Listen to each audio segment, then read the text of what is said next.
Guys, today let's talk about 11 things you may want to know before growing Shasta daisies. And I have a little tip as to which daisy blooms the longest in most gardens. All right.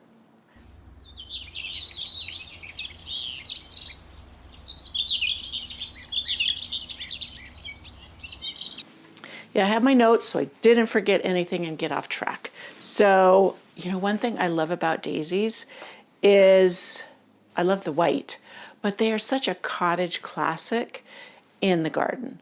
They bloom for a pretty good length of time, not as long as I would love, but it is what it is. So they're super easy to grow for many people, and it's just a garden staple that really seems to complement so many other flowers in the garden.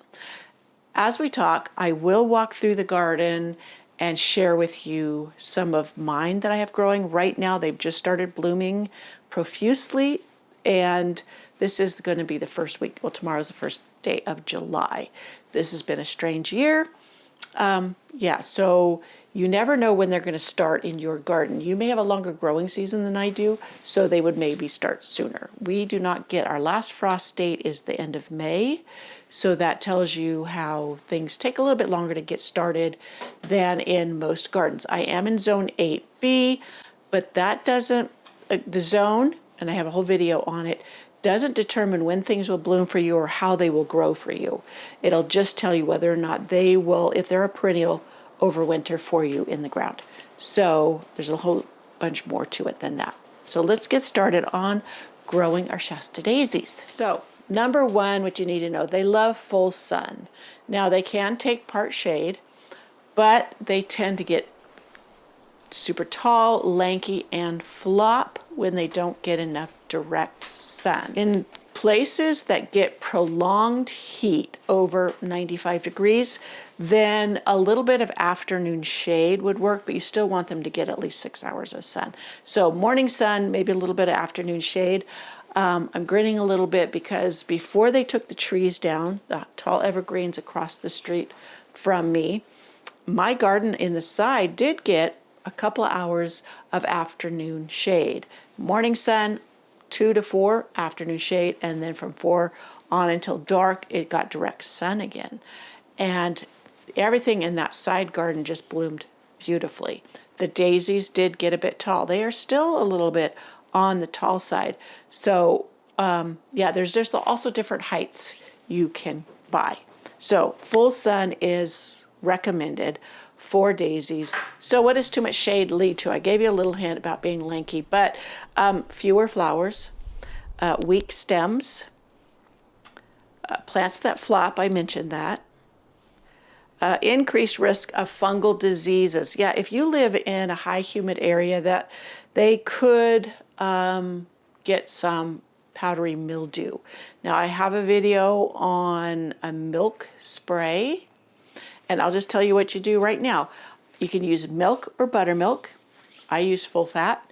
You mix 1 part milk to 10 parts water.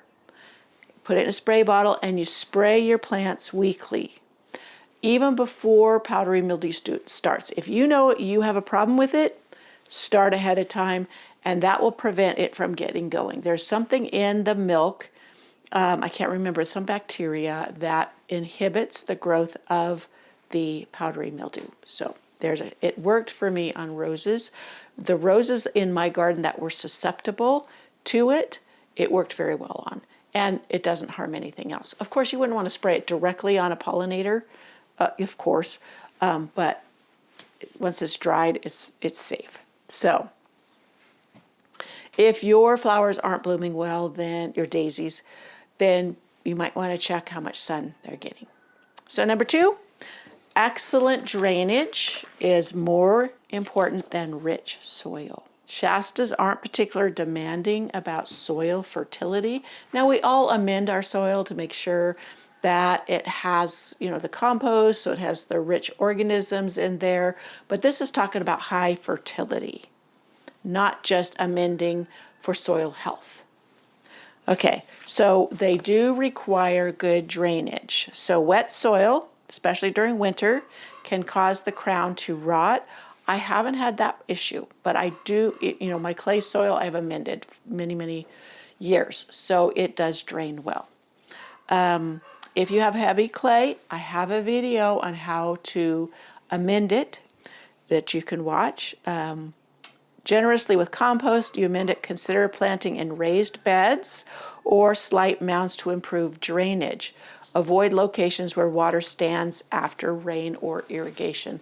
That pretty much covers many perennials, but what it means by on a mound, you mound up the soil and you plant on top of that mound. I have not had to do that.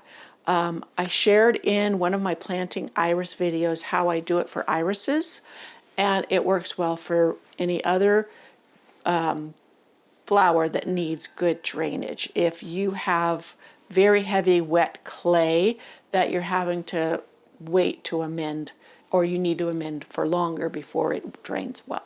So we don't get summer rains, and in the winter we get a lot of snow, and it can sit on the ground for a long time.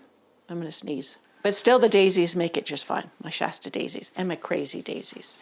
And I do have some named varieties that are hybrids, like Daisy May, and I have Banana Cream. They all seem to do fine in my soil.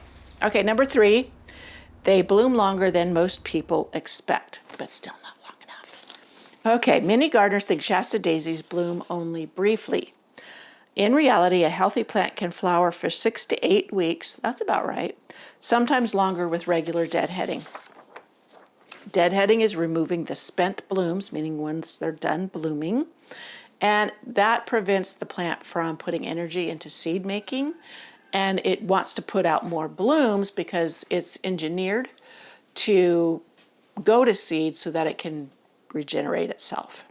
So when you cut off the dead flowers, it can't make seeds.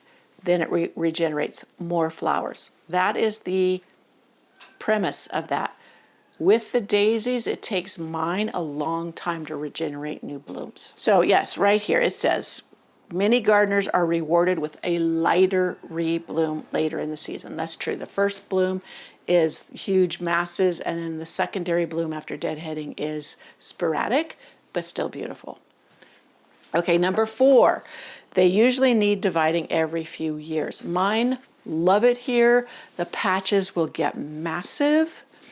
I do have to divide them out, or sometimes what I do is I'll just pull out the old plant, let the seeds drop there, and then it puts on, new plants. And that's just one way I do it sometimes, because they get so big, they crowd out other things. But that's just a healthy plant, and I love it. I know how to edit, and I do. So yeah, one reason gardeners think the plants don't last long is they get overcrowded, and then when they get overcrowded, they don't bloom as well. So that's where the dividing comes in handy. And you can do this. I do it spring, I do it fall.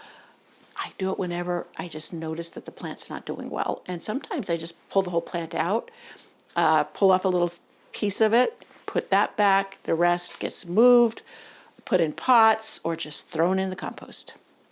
Because mine regenerates so readily, I have no problem in composting what I don't use. Okay, so deadheading, or dividing, rejuvenates the plant by encouraging vigorous new growth, increasing flowering, preventing overcrowding, creating free plants for other garden beds. Early spring or early fall are the best times to divide. Yes, that is accurate. Also, another way, I probably list it later. Sometimes I get ahead of myself. Let's keep going, and then I'll mention this later. Number 5, avoid too much fertilizer. I see a lot of garden vlogs, videos, and they're constantly putting some kind of fertilizer into their garden. This isn't necessary for many perennials. They like it a little bit on the more lean side, meaning not super rich. And when you have these cottage flowers like the coreopsis, the black-eyed Susans, what else did I say? The yarrow, they all like it on the leaner side. So you do not have to, if you mulch and if you use compost, you compost your garden, you do not need to use added fertilizers in your garden. So adding compost and mulching, that isn't making your garden too rich. It's when you add all these excess fertilizers that it does create a problem. So we're talking about in the garden beds, not in containers. Containers, they do need a little bit of help with fertilizers because as you're watering them more, the nutrients flush out. But in the ground, if you have healthy soil, you don't need to keep adding all of these extra fertilizers, which saves you a lot of money. I call that garden center gardening and not healthy gardening or back to nature gardening. So yeah, if you ask at a garden center, they're going to sell you the fertilizers and tell you that they're necessary. And right here, I'm telling you, they are not if you have healthy soil. So, now, sometimes if you want to add something, I do use a food waste-based organic fertilizer, very gentle, helps the roots. I also use the organic Rev, which is a lot of humic acids, which a lot of depleted soils need for the microbes to, communicate with your plants. It just helps for good root growth. That is not an excessive plant feed. So, okay, avoid too much fertilizer. Most established Shasta daisies grow beautifully with compost applied annually.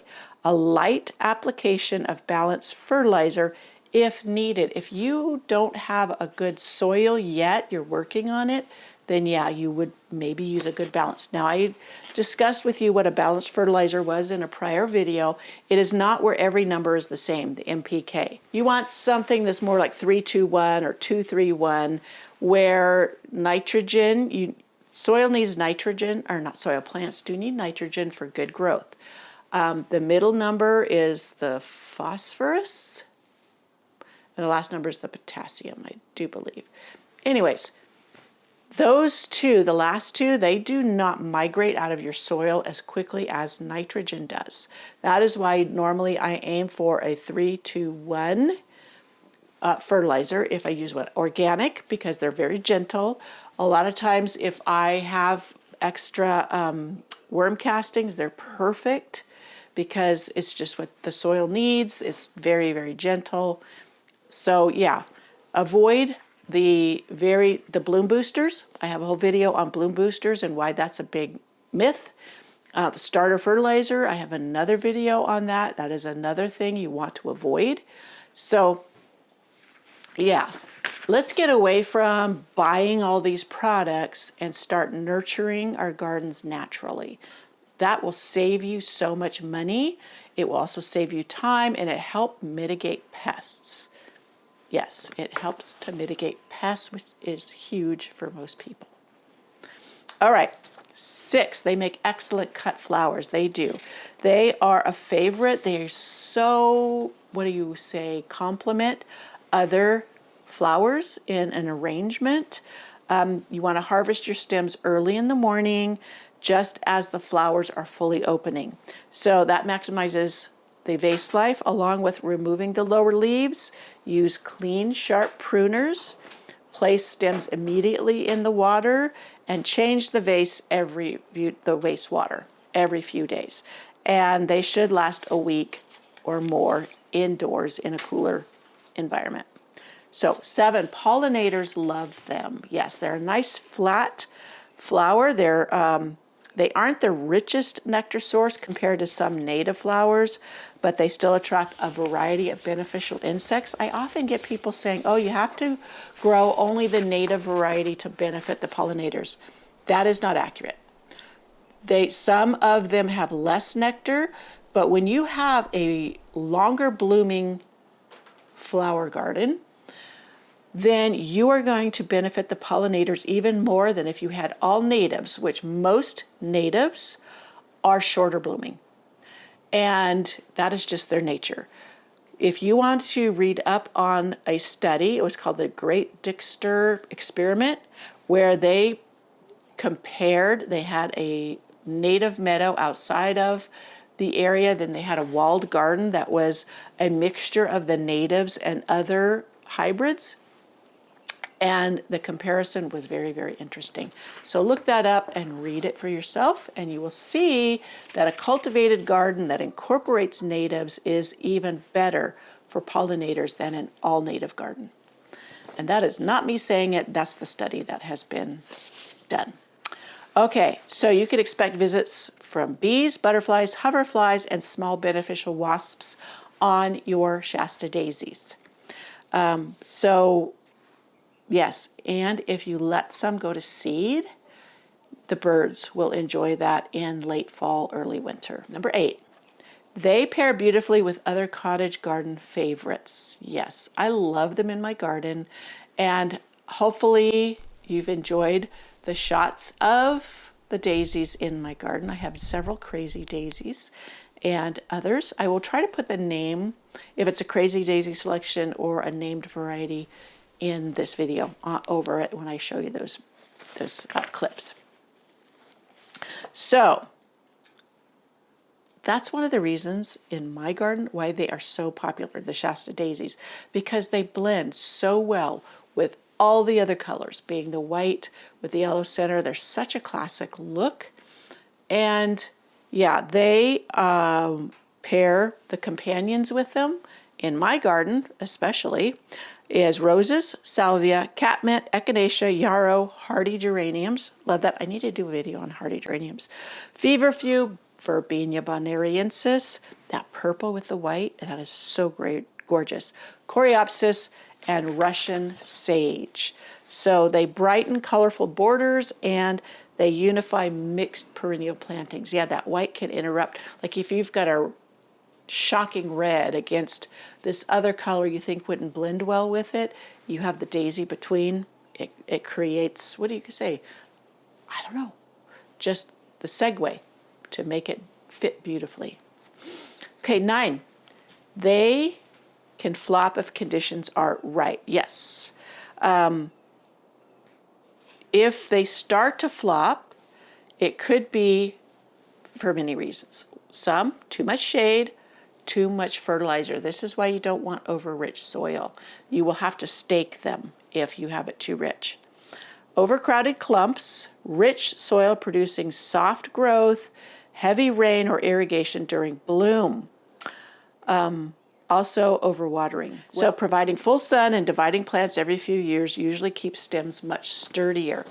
I do have in sections of my garden where it's either rich or they get irrigated more because they're with other things that need a little more water, or at least I think they do.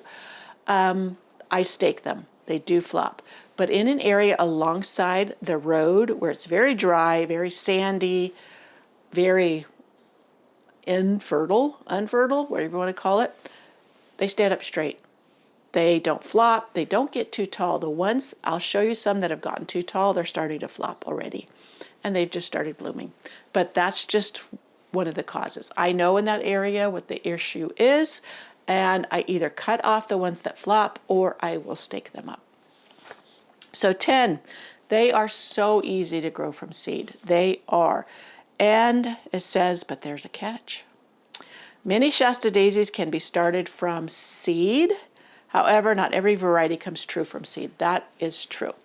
And some hybrids, they won't, especially like my Daisy May. I don't think that thing comes back from seed. I've had nothing come around it.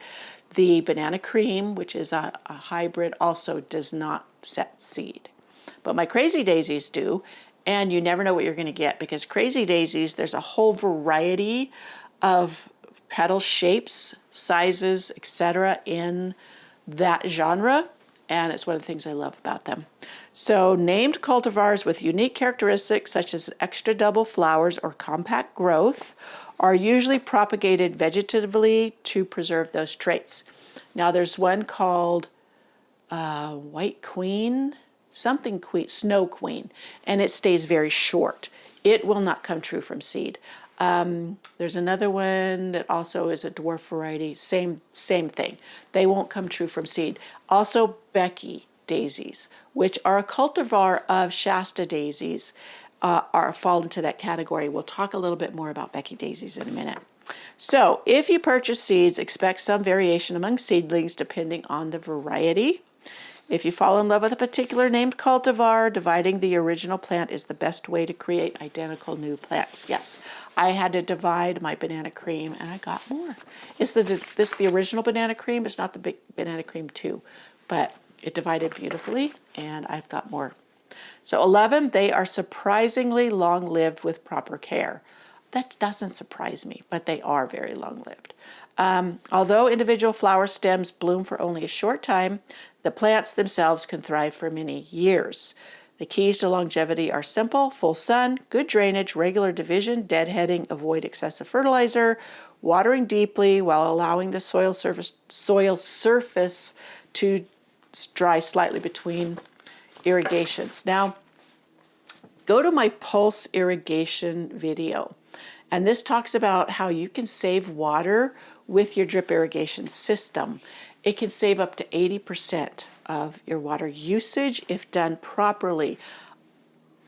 You need to look up and research and test in your own garden, and it's where you do short bursts of irrigation instead of one long one.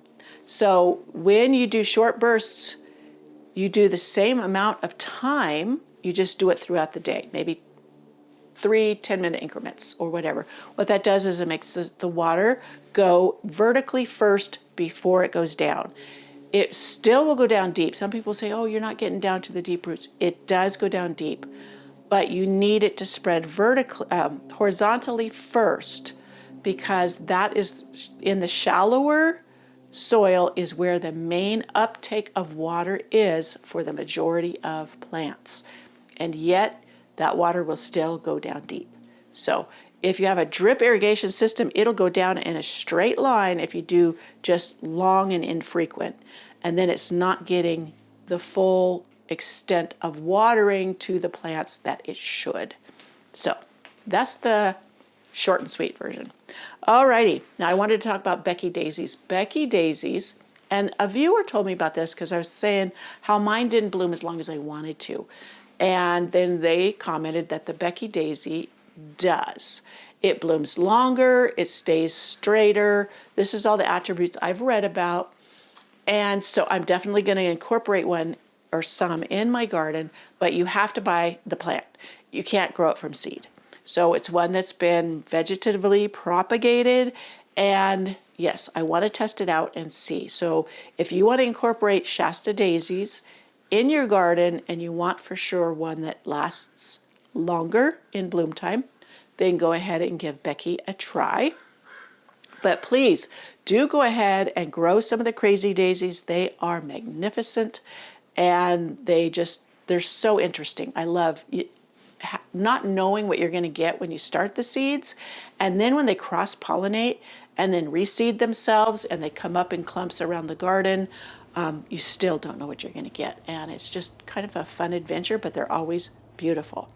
So also, I wanted to say with my hybrids, like Daisy May and the banana cream. Now, the banana cream for me does bloom a long time, and I really appreciate that about that one. Now they have a banana cream too. I don't even know if you can buy the original one anymore, because supposedly the banana cream 2 is even better. If it is, I'd love to buy one and try it. My Daisy Mays don't seem to bloom any longer than my crazy daisies. So that's why I want to try the Becky daisy, because it might bloom a little bit longer. But I incorporate other white flowers that take the place of Shasta daisies when they're done, kind of like the white swan coneflower. There's also the prima donna white, and I think there's a powwow white. So those will help. I lost mine to a mite and gophers, so I'm restarting, or had restarted, some of those. I do have a video on what you need to know about echinacea, and you can go back and watch that on growing that. These are kind of a surface explanation of these flowers, and like with the daisies, I think their zones are like massive. I mean, it's like 3 through 9 or something like that. Well, they'll be perennial for most people. I will put it across the screen because I did not look that up and see, but I know it's a wide variety. So, you know, Shasta Daisies, they've earned a place in our gardens. And if you want that pop of white, something that pollinators are attracted to, at least in my garden, and something that just seems to add a bit of calm to a very colorful, bright flower garden. Also, they are perfect in a moon garden or an all-white garden. So that, my friends, is my spiel on Shasta Daisies and what you need to know to grow them successfully. Give them a try. And you know what? If you live in a high heat area, now I did this when I lived in Idaho in the high desert. We got super hot days, 110 plus, hot winds. I put a shade cloth over portions of my garden. Tree stakes stretched the shade cloth. It did wonderful in helping my garden to get through those hot spells. And we had a long one up there. So that is just a little tip. Now, I did start working on the different types of roses and where they do well, and I totally botched it. I need to do it over, and I will work on that next.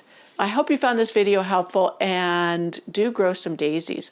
I can't remember where I got my crazy daisy seeds. It could have been Park Seeds. I think other growers have them, but do give them a whirl. So now I'm going to go video all the clips of the daisies in the garden so that I can pop these in here for you to enjoy. See you next time.